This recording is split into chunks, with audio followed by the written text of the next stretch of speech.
Sure, you heard of it, and it has become quite popular over the last 4.5 years. There are multiple reasons as to why, and I am sure a lot of people have questions, and I get it. I was one of them. But to help you answer some of those questions, I have a very special guest joining me. She's the host of her own podcast called the Homeschool How-To Podcast, the author of her own children's book called Let's Talk Emergencies. She's bringing experience and knowledge to this proverbial table. You have questions, we got answers. So without further ado, let's dive in and allow me to welcome Cheryl Daley. Welcome, Cheryl. Thanks for coming on. Thank you, Rob. I'm so happy to be here. You're a breath of fresh air. Let's just say that. Oh, thank you. You know, to be able to have these kind of conversations is something that's been missing in society. So I really do thank you for coming on here and educating others who are wanting to homeschool their kids but don't know how. They need that little bit of a nudge, to give them that little bit of a push, so to speak. And yeah, so let's get right into it. So this is going to be all about you for now. So I would like you to share your personal journey into homeschooling, how you got into it, what inspired you to start the podcast about this. So I have no background homeschooling, and I'm really not an expert at all. In fact, my son is 5, he's almost 6, but when he was 3, I'm in New York in the States, and they started masking 3-year-olds and up. This was during COVID. And my husband and I said, no, that's not happening. And I think it was at that point that I really realized what little control we have over our own children when we send them into the school setting. And this was a private daycare, but they were still following all of the state regulations. They got audited by the state and everything. So at that point, I started looking into what are my alternatives here? Because public school isn't much different. Anybody that gets state or federal funding has to follow these rules.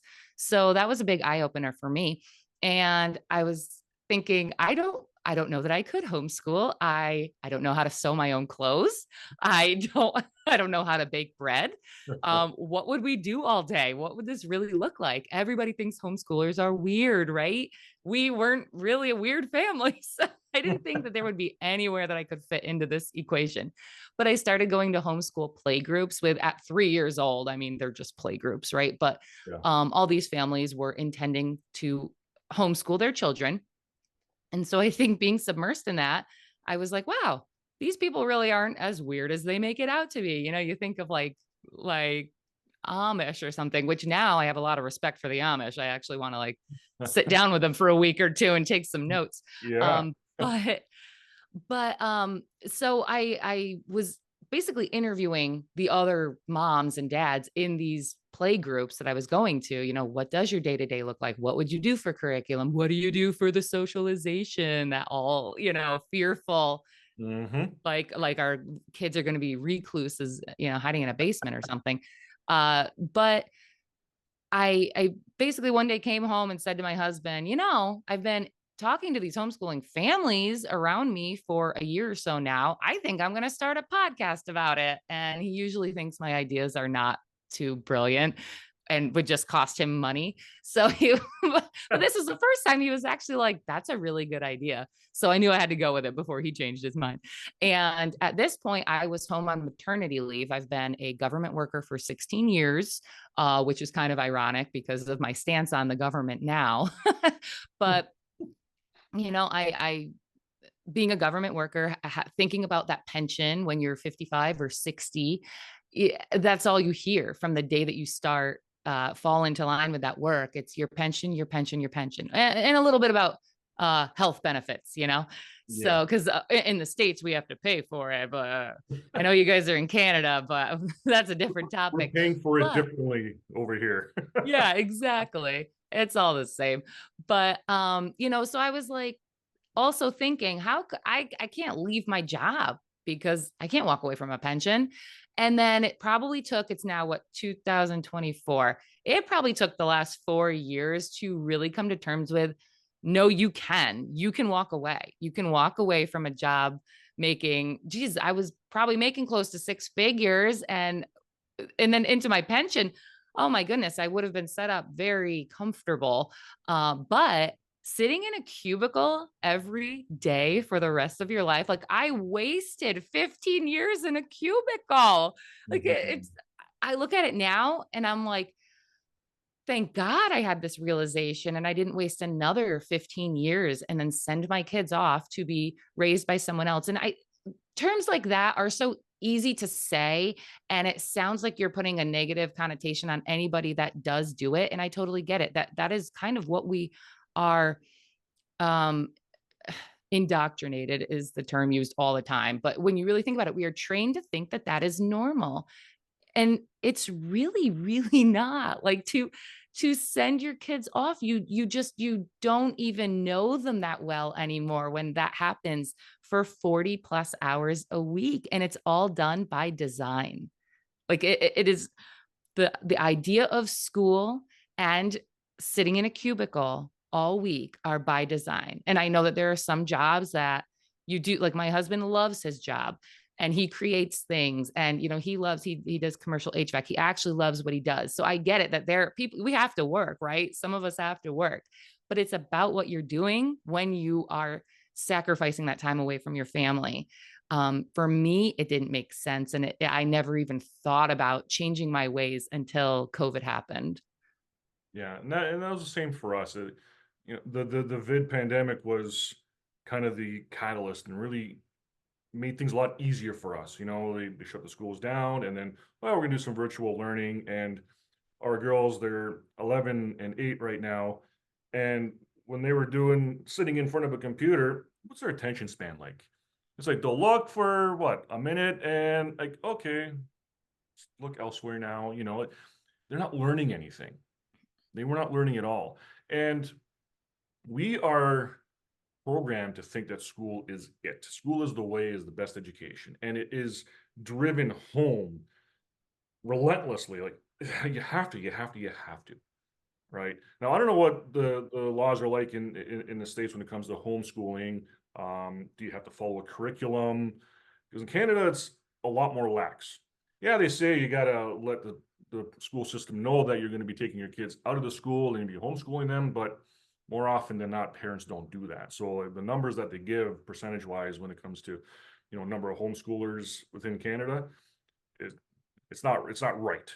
Right. So I'm just curious, like, Mhm. well, is there laws, where you are in New York? I know Florida, they have laws that you have to follow a certain curriculum in different counties. What's it like for you? So every state has their own laws, which has been a really cool learning experience too, because my public education really never had me learn that. Like, really think about that each state is its own kind of entity that can make its own laws. And that's really cool. So you don't like a law, go to another state, right? Although I'm one to talk because I'm still sitting in New York. But in New York, we do have more stricter homeschool laws, which are you need to at the beginning of the year state what your intention is for the year, and then each quarter submit reports based on what your intentions were, what you completed, and that sort of thing. There are other states that have zero laws at all, and then there's everything in between. So I would say it's not super strict as far as they're not telling us what curriculum we have to do, but I would say that that is something that we should keep our eye on with legislation that's going through, because especially right now with funding from the state and government becoming an issue, whereas they're kind of dangling that carrot in a few states, more than a few, about they have it in forms of vouchers or tax credits, to where you actually get back money. And hey, you feel like, I pay into school taxes. If I'm not using the school, why wouldn't I take this money from the government? But we have to think about that too, down the line. What could that roll into? If you start taking the money, there will come a time that stipulations come from that. So right now you can do any curriculum that you want. There are certain guidelines, and for anybody that is interested in homeschooling, oh, it's got to come to me. We have a website, and I will grab it. That gives you every state law, so you can use that website, but you can do whatever you want for that. When they tell you you need to do math, but you can pick what sort of math curriculum you want to do. hmm Now we're gonna dig into some of the things that kids can learn when they're homeschooled. But just one thing, just going back to what you were saying about, keeping your eyes open on other things. And I want to shift the focus to Europe here. I believe that North America is like a lab. All right. They're doing a lot of Mm, tests. They're trying different things. And when you look at Europe, they're well ahead of certain things when it comes to food and banning certain pesticides. Um, mhm, but when it comes to homeschooling, I want to focus here on Germany. It is illegal to homeschool your kids in right. Germany. And I have a friend who has friends who took their kids out of school, did not report that, and it was considered child abuse. Wow. Yeah. Which I have heard. Yeah. And you look at that, you can look at that here now too. Like just because it's happening over there doesn't mean it's not going to happen here. You Yeah. see things are happening and things are unfolding in North America. Don't be shocked if it starts happening here, Right. which If is they have the power to reach into your bank account and freeze your accounts, mhm, mhm. they have the power to do anything, really. Yeah, Or I should say the audacity to do yeah. that. The audacity, the gall, how dare they, Yeah. it's remarkable the things that they will do. Like, Yeah. oh man, that'll be another podcast episode we can get Right. into. Um, I wanted to touch base too. I did pull up that website, hslda.org is where you can find the laws for homeschooling in each state. Homeschool Legal Defense Association, hsld.org. Okay, I'm writing that down. Oh, hslda.org. Yeah. HSLDA. Okay, Yeah. right. I'm going to put that in the description in the Great. comments, below, so everybody who wants to get better informed, absolutely go check that out. So thank you very much for that, Cheryl. See, so we're having this conversation. We're educating others. Yeah. I love it. I love it. So what are you kind of mentioned a little bit off the top here, but what are some other common misconceptions about homeschooling that you yourself have encountered? And like, do you address them in your podcast? Do you address them in just everyday conversations? Oh, yeah. Definitely talk about them in my podcast. For I would say the biggest misconception I had, the biggest eye opener after talking to people, I've had the podcast for about a year and a half now, um, was that there is a certain criteria of things that every child needs to know by a certain age, right? Like I thought like there was a book that said everything your child has to know by the end of first grade, everything your child has to know by the end of sixth grade, everything they have to know by the end of 12th grade, right? Think about what you knew at 18 years old. Do you think it was the same as, what the valedictorian knew or, no, and it's and that is true. There is not a set of criteria that our children need to know. So when you think, "Oh my goodness, my child is 7 and they're not reading yet." That is perfectly okay. Your child is a different child than your neighbor's child and your cousin's child. They have different experiences, they have different interests, and they have different learning abilities. And the fact that they're not reading or not doing times tables by any certain age is perfectly fine because the more we push it, the more you're going to make that child, and I'm guilty of it too, right? I'm saying it, but I'm guilty of it too because it's so hard because you want your child to do well. You don't want people to look at you like you're homeschooling and your kid's dumb and you must be doing something wrong, right? That's our own insecurity. We shouldn't put that on our child.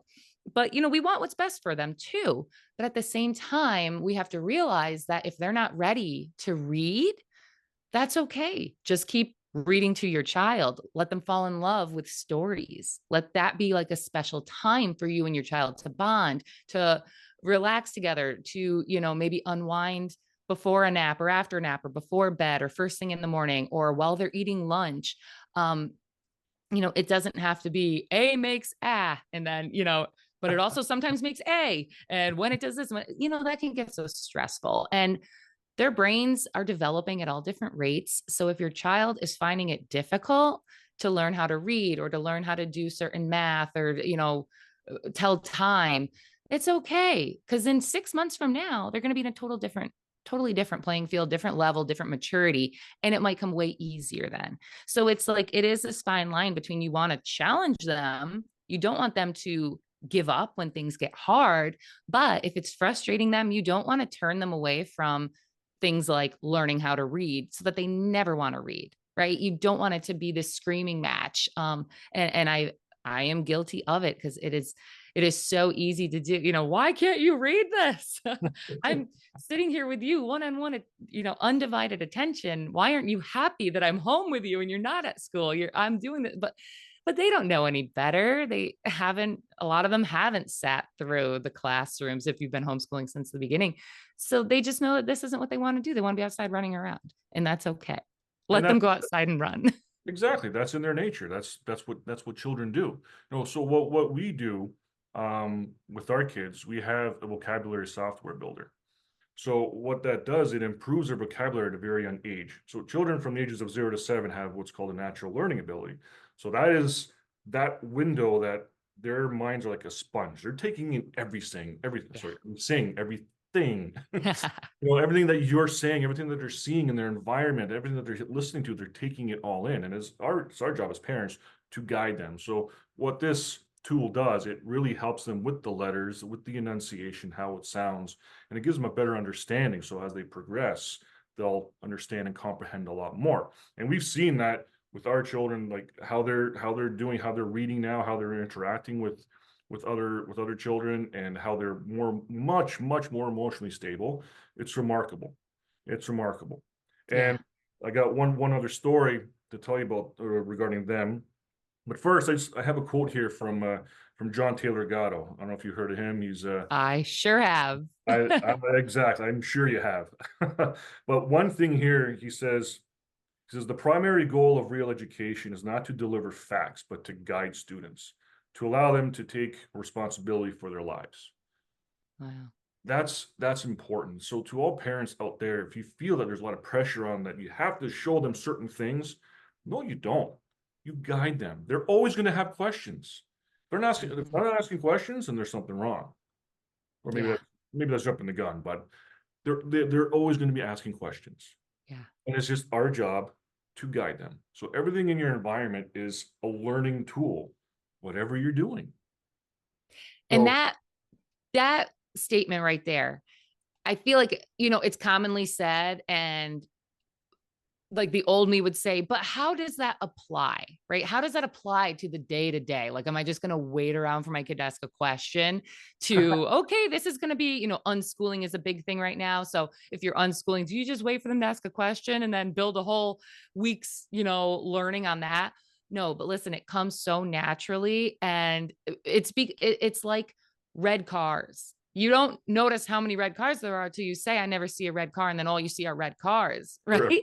yeah. It's the same thing, because I grew up in the city, not in New York City, but in the capital of New York. And I was like never even at one, not at one with nature at all. No connection to my food, to my nature, nothing.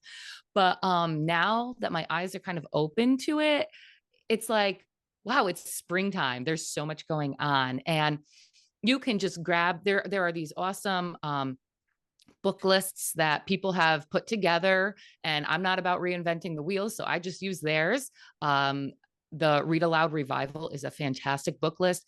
You can order the books right on springtime that she has listed from your library. They all come to your library. You take them home with you, so you don't even have to think about what should I be getting at springtime. So everything is relative, right? So outside the other day, I was like, wow, there's something gross in a cobweb.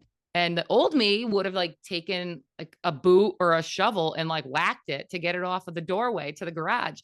But I'm like, wait a minute, we read a book about cocoons and or chrysalis and butterflies, and maybe that's what this is. And so we like got the book out. Oh, yep, that's the same sort of picture. So we read the book again together. I pulled up a video on YouTube about it. So my son and I are like learning this whole thing together. And then we ordered caterpillars from Amazon.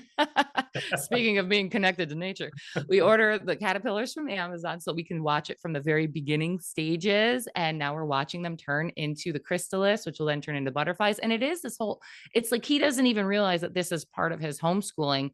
And it's stuff that when I was working for the government, when you rush out of the house at 7 a.m. and rush them off to, daycare or before school care so you can get to work, and then pick them up from aftercare and then rush off to soccer and have whatever food, you throw together for dinner and then get baths in and go to bed. You don't have time for this little stuff. And like, I guess that's the biggest thing for me is like, yes, it is all around you. And once you start actually looking for it, you don't have to look very far.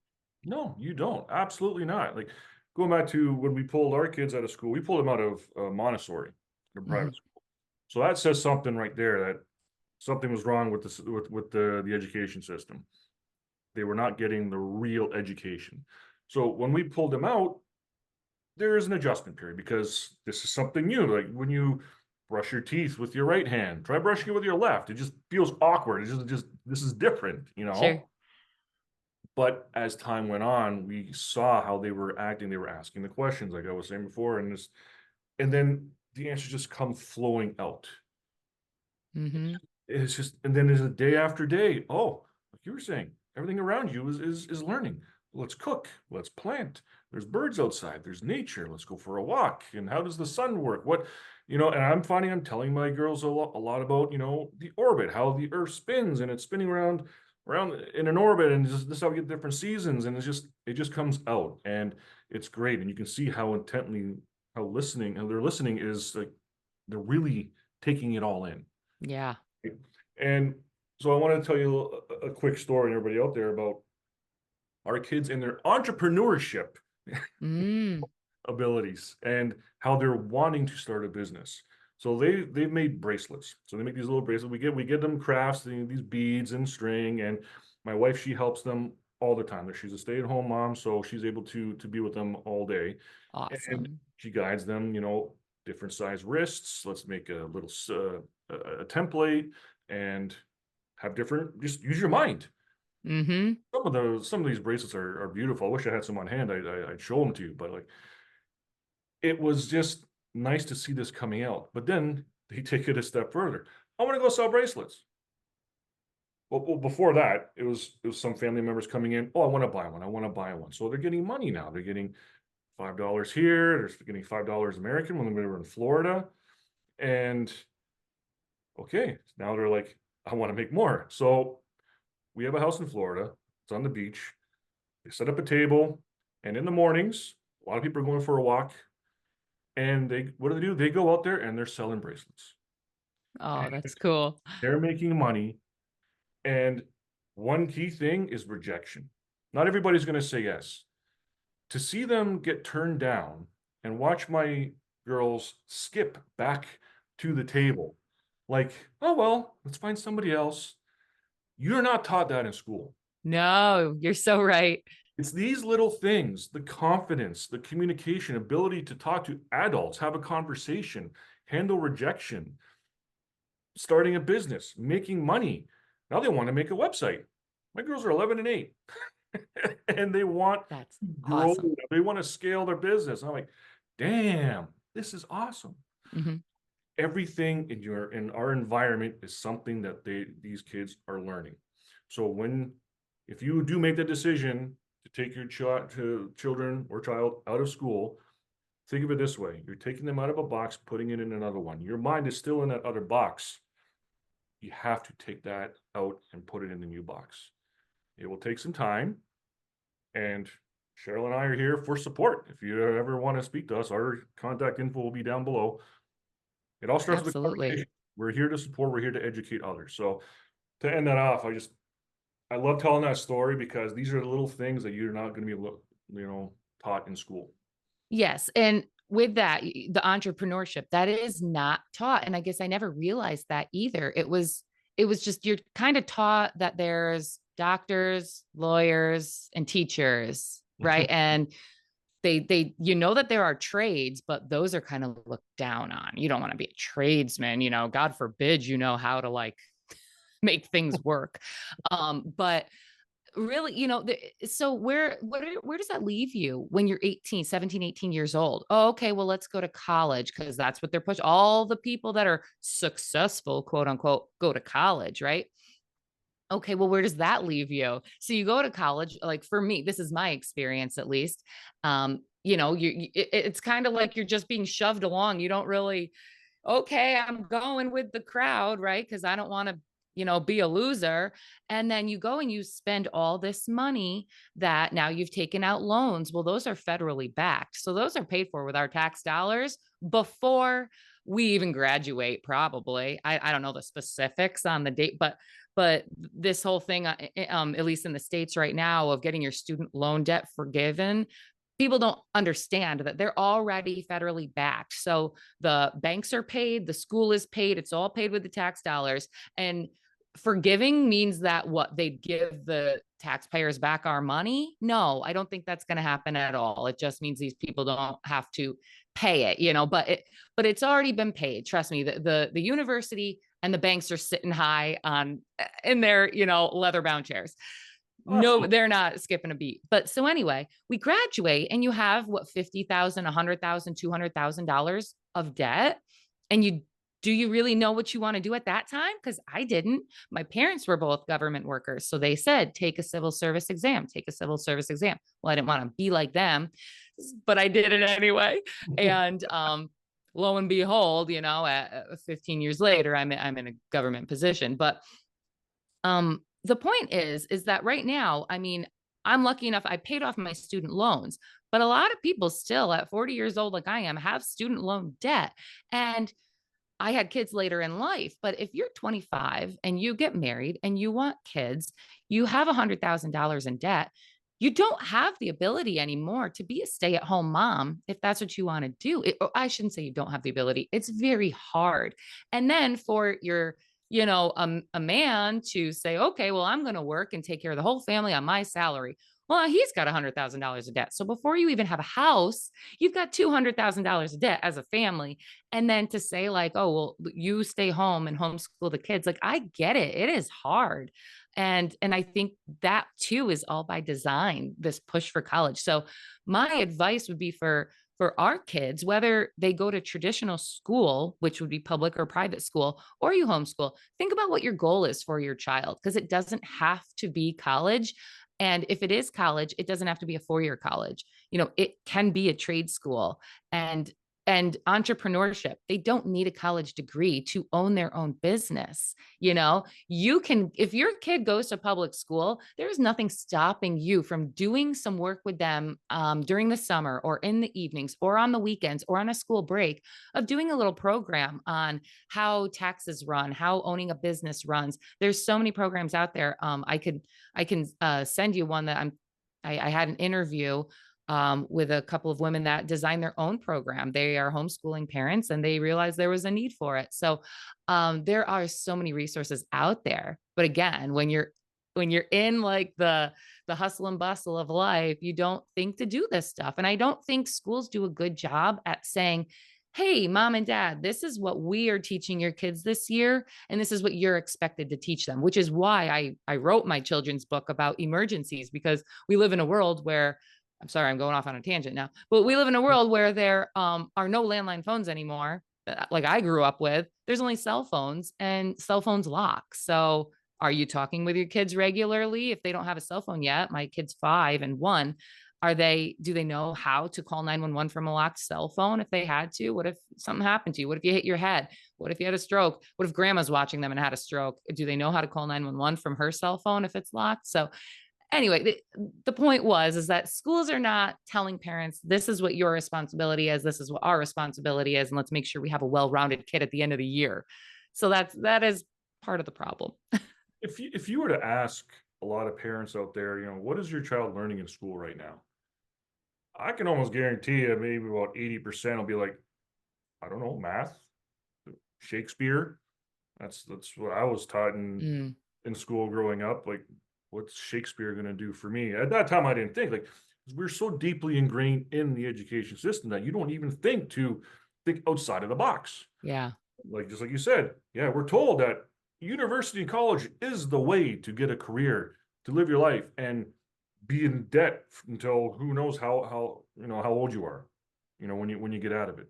yep, And when you go to university, you end up taking courses that are really not relevant to whatever you're going to be going for, like whatever you want to be. right. You can probably take one or two.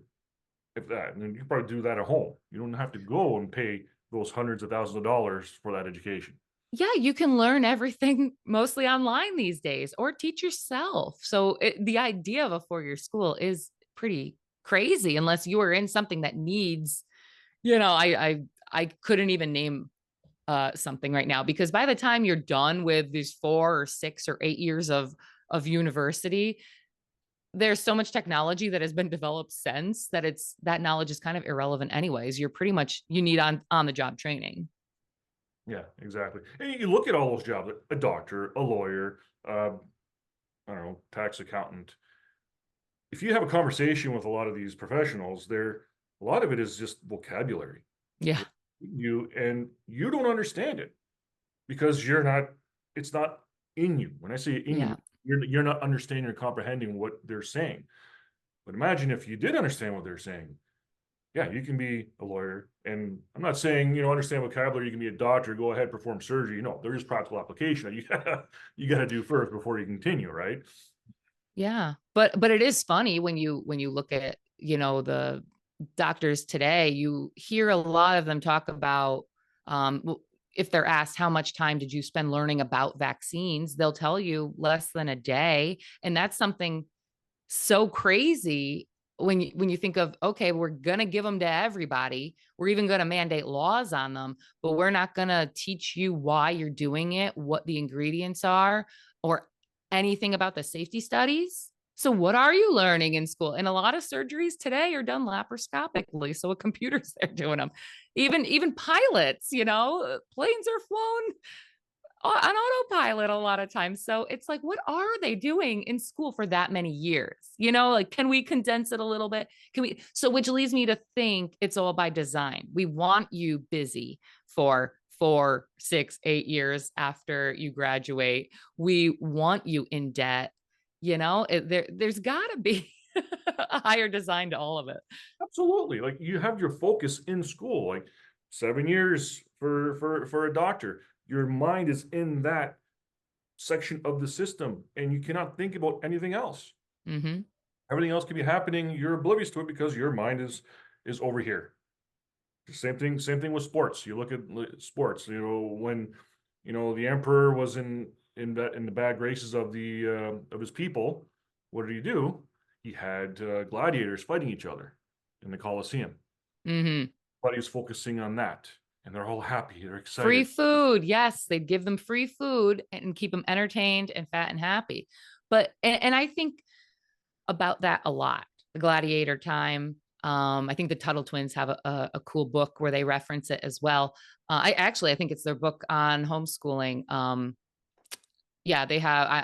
I'm an affiliate for them, so my website has a 40% off and all their good stuff. But I love their books. It's uh, they in the gladiator situation there where we think today like anything with COVID, oh, people in charge would never be that evil. They would never, grow this in a lab and or let it out on purpose, or they would never hide drugs that could really work or mandate something on people that hasn't been properly safety tested. They couldn't do that, right? People aren't that evil.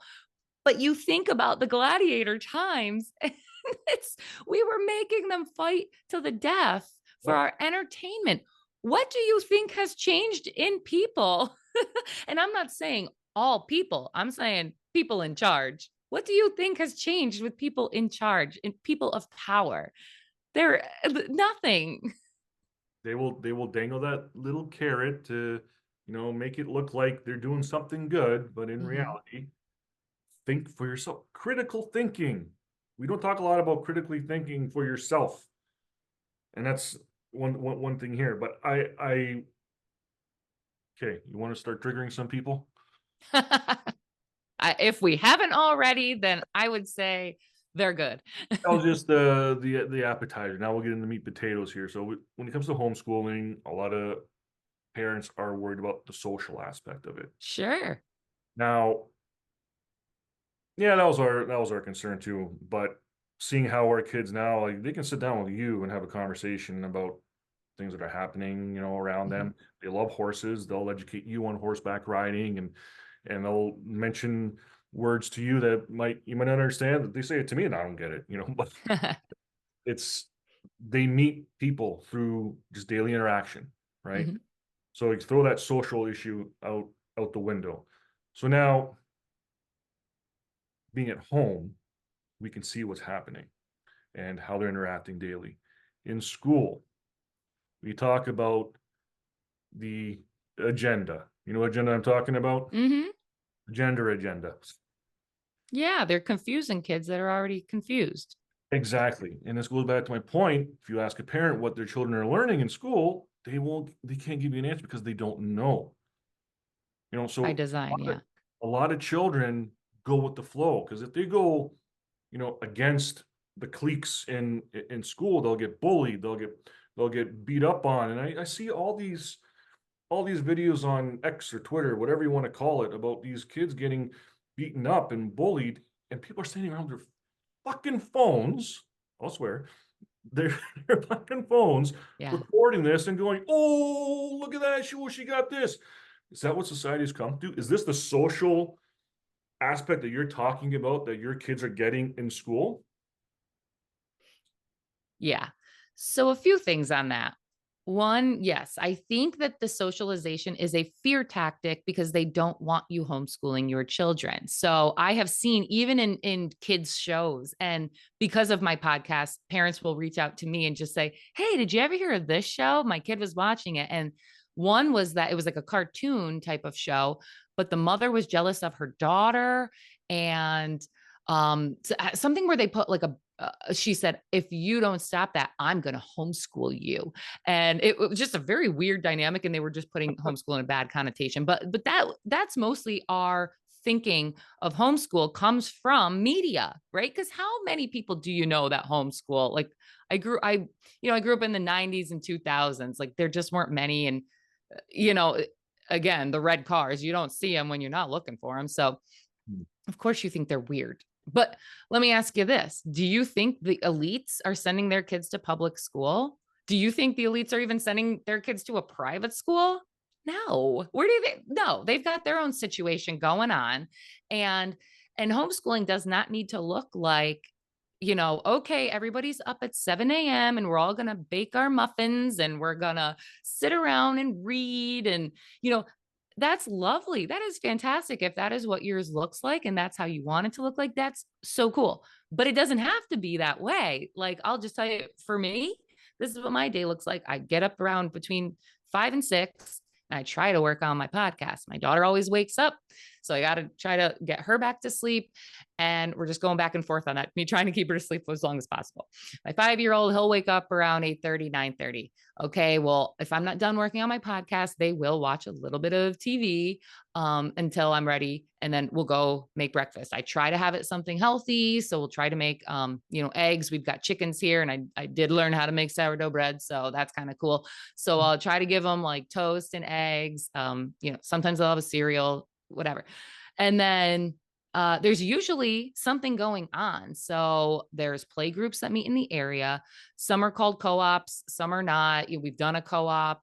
We yesterday there's a state park right near us. So we went, met the play group there. They played on the playground. They did an insect thing that the people that worked on the grounds took the kids through. We saw a really cool like jelly mold. It was salamander eggs. So it was like a big yolk kind of jelly looking sack with little baby salamanders growing inside. So that was really cool. They took them to see the bees in the beehive. And after that, we came home, I made dinner, and then we went to his bike group that he's part of. He goes, they take him, he's 5 years old.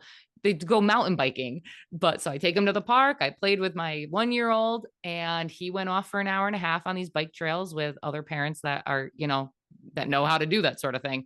And so nothing's holding us back from, as far as socialization.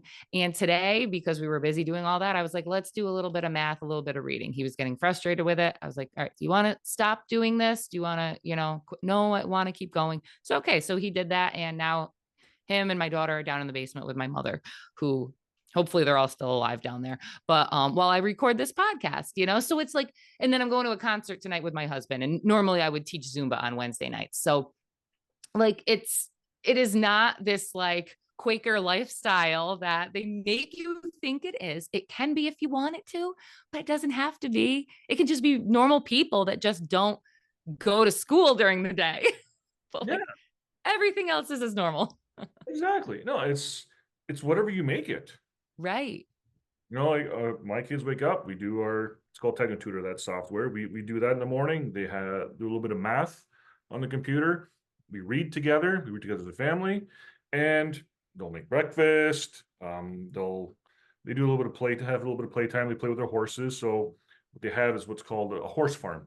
So they got, I don't know exactly how many they have. If I was to combine both of their collection, let's say there's about 100 horse toys that they have Oh, that's cool. the two of them, and they have these little farms set up, right? And they're playing. We don't have TV in our. Awesome. We have it, but we don't have cable, right? So Hmm. we don't watch your regular cable. It is everything in the present, in the here and now. That's what we're doing with them. That's And awesome. we'll go out for a bike ride. My parents, they have their own garden. They're the green thumbs in the family. Me, you give me a plant, they'll kill it within a couple of days. I just don't have that in me, but they're learning things about how to grow their own food. Hmm.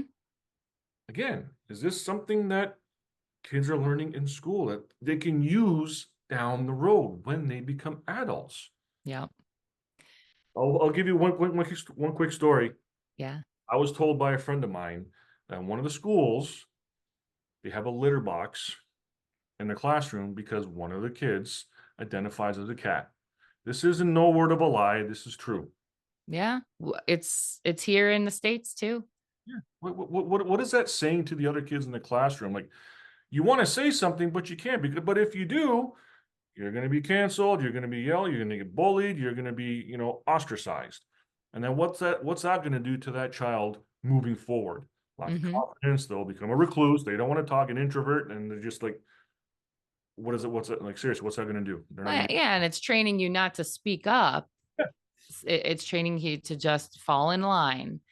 Absolutely. And I think that the survival skills, growing food, self-sufficiency is so important when we look at what our grandparents knew and how quickly we lost that. Like everything back to the gladiator times, they knew how to grow their own food, hunt, find water, find a way to get shelter, clothing, and our grandparents knew most of that stuff as well, and in a generation it just poof is like gone. So my son does a wilderness class on Fridays and we're growing plants right now, so I'm trying to learn how to have that green thumb. But we're learning together, and I think that's part of the fun of homeschooling is I'm learning right along with him because I never learned this stuff in school. So Yeah. I find it fun, and he sees that I'm finding it interesting. And so he kind of enjoys it that much more. Does he enjoy all of it? No, but he sees the enjoyment I have learning about it. And it's cool. Yeah. So in my sunroom now, we've got the peas and cucumbers and all that stuff growing. And the caterpillars they're changing into their chrysalis. So that's exciting. I'm hoping the baby doesn't knock it over because this is like apparently a very vulnerable time for them. We could risk it all if she fell into it, but it's cool. I didn't know that before. But these survival skills, I think we're ignorant to think that just because there's lights and stuff on today in grocery stores, that will always be here. When you think of even America, we've only been a country for 250 years. That is like nothing. That's nothing when you think of Babylon and gladiator times. There When you you think go. of the grand scheme of things, which I think school doesn't really put it in perspective, you think of that stuff as being so long ago. And it was, but it wasn't, and um, just to think that, like, wow, we don't know how to get food. Most of us don't know how to get food or water. If, say, another country had what are they called? EMPs? Like, all they have to do is shut off our electricity. Most people wouldn't make it. And when you really think, I mean, that's not hard to do. I mean, it sounds like, oh, well, they couldn't do that. Of course they could. And not, I don't want to freak people out, but, because you have to live your life too. But when you think of the things that you need to know, your kids need to know that you don't know what 50 years, 100 years, 200 years is going to bring. So you're doing your kids and their kids and their kids and their kids a disservice by not teaching them how to grow simple food or to hunt or, skin a deer, whatever. I get it. Like it might be gross, but it is stuff that people do need to know. Absolutely, absolutely. I was putting together a dresser a few months ago, helping a buddy of mine, and he got it from IKEA. You know IKEA stuff, right? It's comes in pieces. You got the little Yeah. guy there, and you got to figure out where everything's got to go.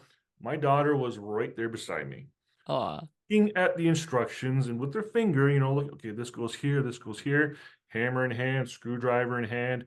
She was right there helping me. Just last week, she wanted to help me cut the grass. I'm like, I'm not saying anything. I just go do this. And then she just comes, can I help, daddy? Can I help? mm-hmm. Like, how can you say no? Oh, Oh, that's that's too awesome. dangerous. Then I explain it to her. I'm like, you can't right now because, so she has a better understanding. Okay. Yeah. Oh, no, I could get hurt. I can lose a finger or foot or whatnot. So it's, it's great. Well, and going back to what you're saying with the kids and the litter boxes, I think a lot of it has to do with our disconnection to our food, nature, purpose in life, and why we're here. Mhm. And her helping you with that, because I see it in my son too. He wants to help. My son's 5 and he has a tractor from his great grandfather, and it runs and he's got a Kubota with a trailer, and him and I were mulching all week while my husband was at work. So he feels like he's got a purpose because he's helping out with things that have to get done around the house, and he's helping dad out. And he knows that if we get this done, then dad has more time to play with him when he gets home at nights or on the weekends. So he has a sense of purpose. And I think that's the problem with the depression. Obviously there's a lot of factors, the food that we eat, what's in the water, but the social media, sure. But we can shy away from the fact that, not having purpose, when you are out there like growing your food and picking your food off of, the plants that you grew, that you tended to and took care of and watered and weeded, you feel so much better about yourself. And yes, you're getting nutrition from it, but you feel good about that. Or when you take care of, a cow and milk the cow, and then, your family drinks that milk, and or butcher the cow, and that's what you guys are eating, and you have that connection to your food source. Like it really does give you more of a purpose and a meaning in life, or even just the hard work. Like I said, my husband loves his job. He does commercial HVAC, so he's working on hospitals, ORs. He knows an OR cannot operate if he does not fix the AC to, the chiller to cool the operating room. So he has that sense of purpose. When he comes home from work, he feels good about himself. So he's not depressed, Yeah. So it's a bigger thing. And yeah, when you're sitting in 4 walls of a classroom all day, I know I felt like, what is my purpose? And when I was sitting in a cubicle for 15 years, it was, what is my purpose? There's literally nothing I'm doing in this job. That's not every job, obviously, but in my job, geez, just counting the minutes till You you can get out. lose the drive, you lose the passion, and you're weakened. The mind is weakening, and in a state of weakness, the mind is more susceptible to a lot of things. Yeah. I'll use the word of it's susceptible to brainwashing. So everything that you see, Yes. everything that's impulsed in schools, in on social media, on mainstream media, it's getting in there. It's Yeah. constantly impulsed. Yeah. I agree. And for any parents who have a hard time really dealing with their child at home or in different situations in a store, I will say this: children are a direct reflection of their parents. If you're pointing at your child, take that finger and turn it around. You're talking to yourself. Yeah. It's when I you know. put I'm it into so that guilty of perspective, that. My son turns around and gives me attitude. And I'm like, oh, you are me. you acknowledge that. You know it, you see it. A lot of parents don't. They just get upset. They don't know how to handle it. They react. It's like, oh my God. But it's really themselves that they're talking to. Yeah. Hey, it is not easy. It's not easy to be with your kids all day long, every day, but is it rewarding? Yeah. Working out isn't easy. Cooking your food at home isn't easy. Sure, it's easier to go to the drive-through. Is that rewarding? Is that going to benefit you? No. So nothing easy is really worth doing, or nothing hard is going to make you, you know what I'm getting at. Yeah, but I hear you. but but yeah, it's more fulfilling, right? And like there are days that I want to pull my hair out, and there are days that I yell at my kid, and then I do have to sit and think, all right, I handled it wrong. So the learning moment there, the teaching moment is when I say to him, listen, I shouldn't have reacted that way. I'm sorry.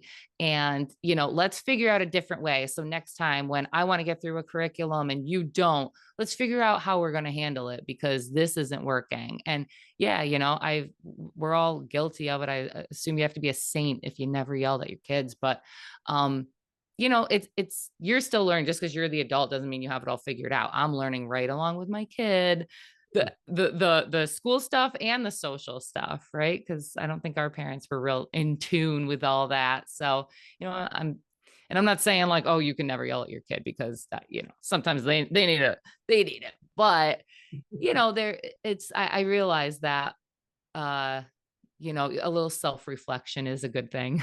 Absolutely. And when we yell at our children, it's just reactive because of something that's happened to us in our past, because Oh, you're so parents right. have done that and their parents have done that, and we call that generational trauma.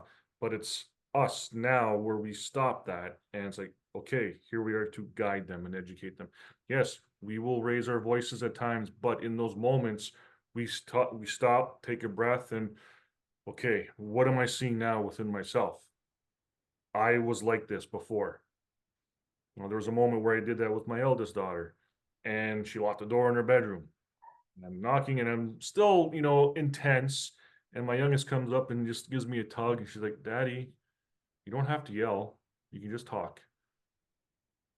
Oh, oh my gosh, Mackenzie, Oh, shoot. please.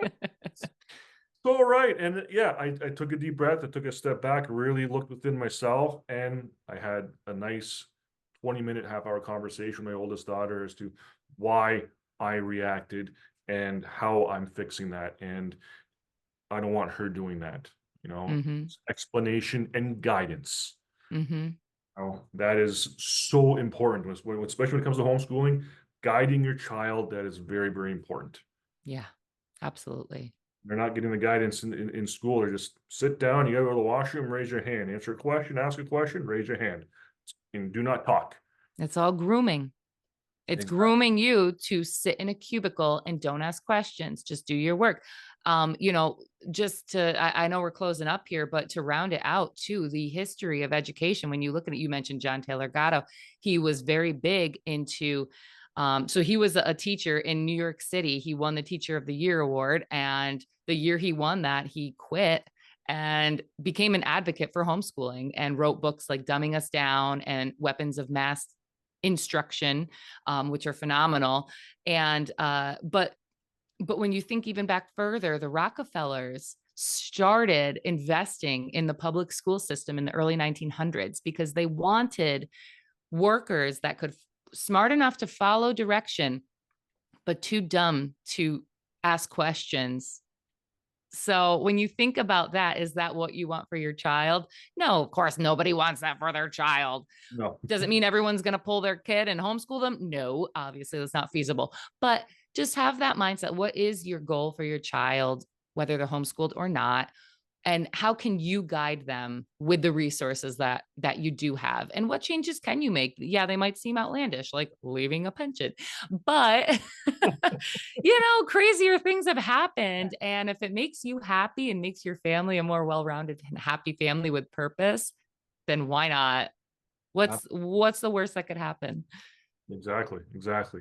And I know you said we're rounding out, but there's one thing that I have not touched on, and I just Yeah, popped into my head. And if anybody's watching this, they're loving this. If they want a part two, by all means, put a comment below because I'd love another conversation with Cheryl because this is great. absolutely. Awesome. And Uh, I'll have you on my podcast too, so people can come watch you there. Absolutely. There's always when you get two of these minds together, it's just a lot more powerful, more nuggets that everybody can take home with them. That's the main thing while we're doing this, educate others. Yep. Um, so yeah, the idea of AI. Mm. the emergence. I don't want to say emergence because it's just like it's just blown up in the last few months. And I remember Yep. in January, I think it was Jordan Peterson was talking about AI, how he said, this is just the beginning. You wait in about 6 months what it's going to be, what it's going to look like. And sure enough, here it is. Now, when it comes to education, I remember when ChatGPT came out, it was just like the very first thing. And people were talking about, oh yeah, um,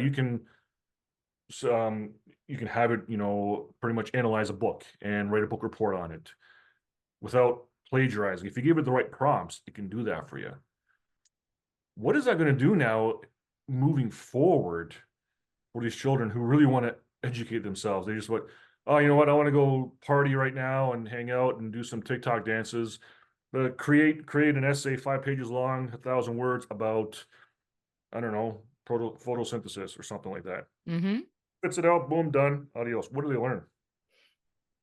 They Nothing. learn how to work the system. Yeah. And when thinking back to in the States, you need 4 years of regular university and then a 2-year master's degree to even be a teacher. So you do all that, and then this technology comes out. Well, none of that 6 years of schooling taught you how to decode if something was written from someone, personally or by their chat GPT. So right there, that's an irrelevant education. Um, it's scary. And that's not even the scariest of it. I mean, there is computers that are actually starting to like write their own code, and the whole Terminator lifestyle can be happening. And um I don't know if you've ever seen Wally. I just posted last night on my Instagram what is the last kids movie you've seen with a conspiracy theory weaved right into it? Because and there's all these comments, people, I'm like, wow, I didn't know that one, I didn't know that, I thought I knew a lot of them, but wow. But the end of Wally, they have everybody just fat and sitting in these chairs on a spaceship somewhere. They're all on virtual reality machines. They have little robots bringing them drinks and everything. It's crazy. And the old me, if you had said that, oh, that's what they want for us, I would have been like, oh my gosh, put your tinfoil hat back on. But now I look at it and I'm like, of course that is what they want, because that's easily controlled. You see with the truckers convoy and all this, that when people want to rise up, they will get together and do that. But if you can easily control them by making them not self-sufficient, making them dependent on the government, and of course they can be controlled that way. So it is scary with what's going on with AI, even Yeah. more than just writing a book report. And So I think it goes back to the self-sufficiency. We want our kids to know stuff. yeah, and there is a movie coming out this summer. I can't remember the name of it. It's an animated movie. I don't know if it's by Disney or Pixar, or they're the same one. The same. I probably all in the same cahoots. Mm. It is about a robot who gets lost in the wild, and it becomes one with nature. And my wife and I, we were seeing this preview, and just look at each other. And I'm like, they're humanizing the robot. Yes. Same as Wally. I remember watching Wally, how you got Yes. emotional, you cared for the robot, like it was an actual human being. It had feelings. It was sad. I'm like, now looking at Wally, sorry, I'm shaking my table. That's why the camera's shaking.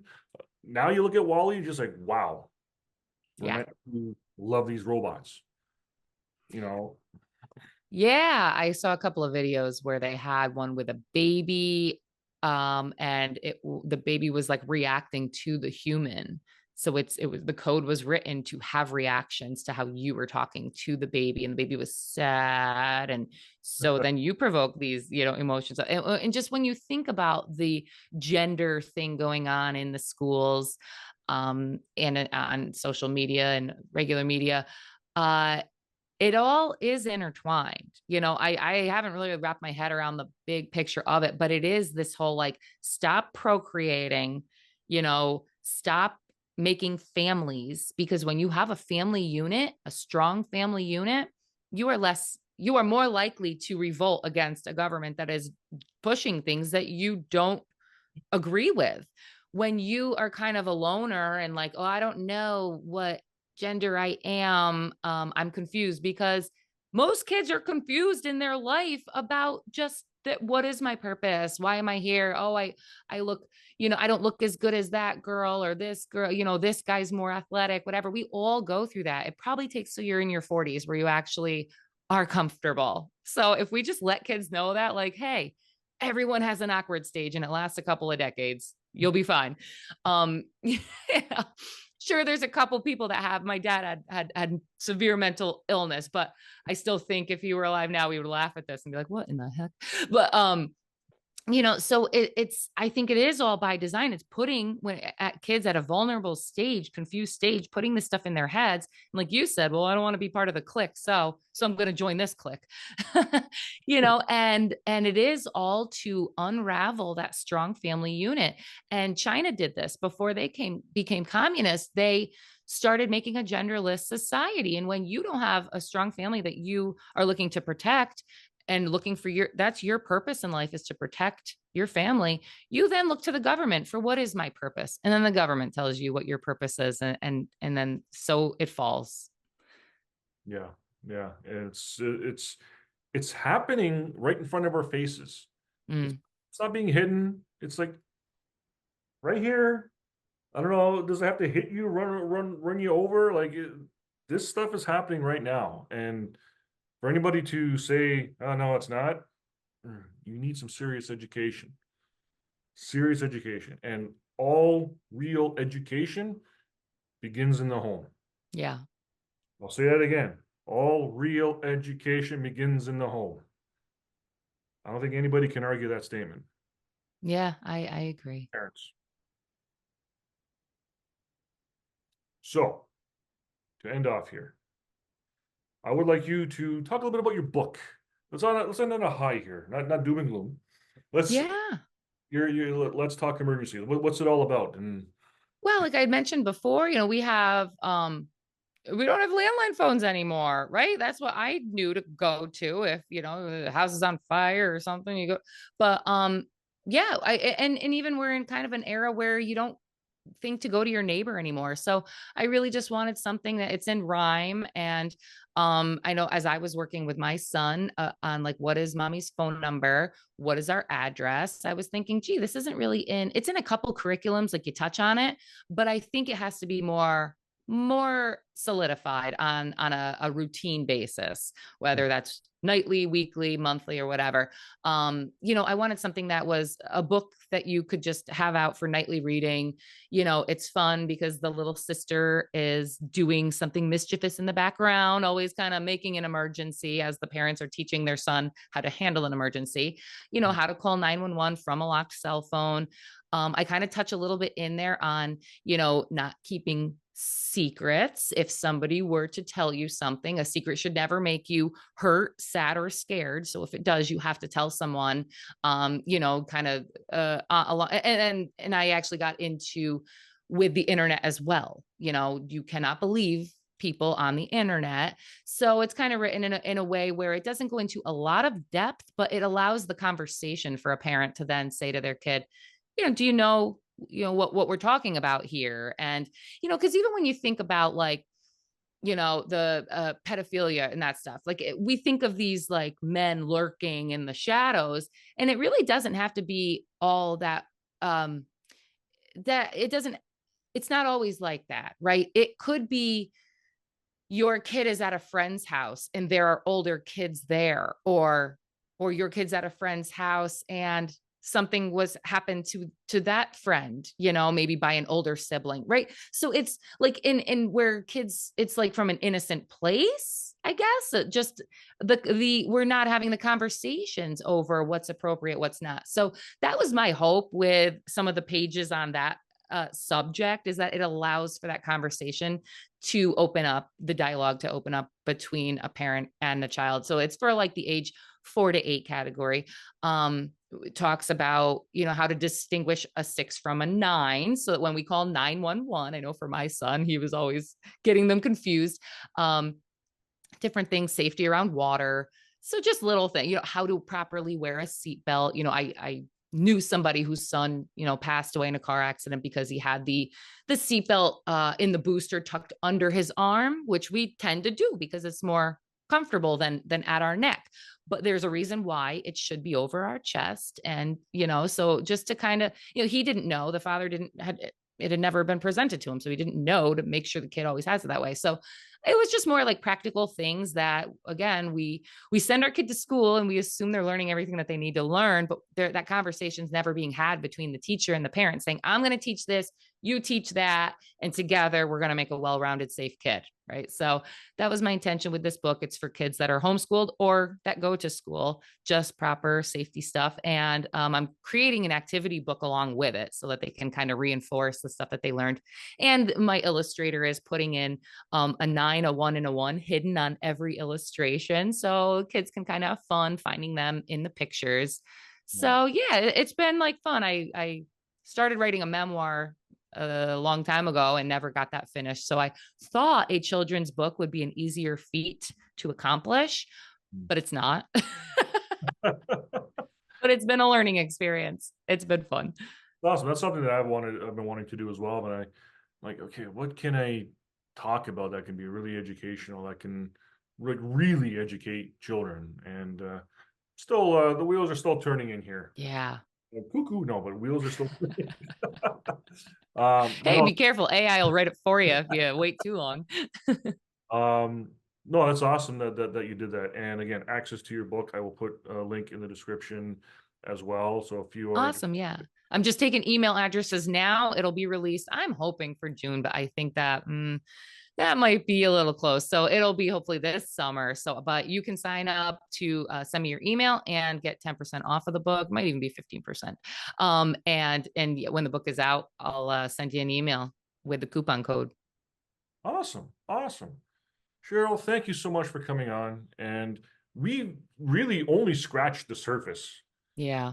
We can go really deep, and we will. I know we'll have more opportunities down the road, and I Absolutely. really look forward to it. So anybody has any questions, reach out to Cheryl, reach out to myself, and we'll happy to have a conversation. I'll start with the conversation. Yeah. I'm on Instagram is probably where I spend most of the time. So shoot a message there at the Homeschool How To podcast, or my email is the homeschoolhowto@gmail.com. So you can link those two. And yeah, shoot me anything. My podcast is everywhere, Apple, Spotify, all that good places. Working on YouTube. Awesome, awesome. Yeah, you get real people here. You don't get any Yeah. images here. This is real people, Right. real conversation. Thank you so much for having me on. What a great conversation, Rob. This is great. Thanks again, Cheryl. Appreciate it. Everybody out there, thanks for listening in. Thanks for watching, and tune into the next episode of the Spehar Initiative. Until then, we'll see you online. Peace.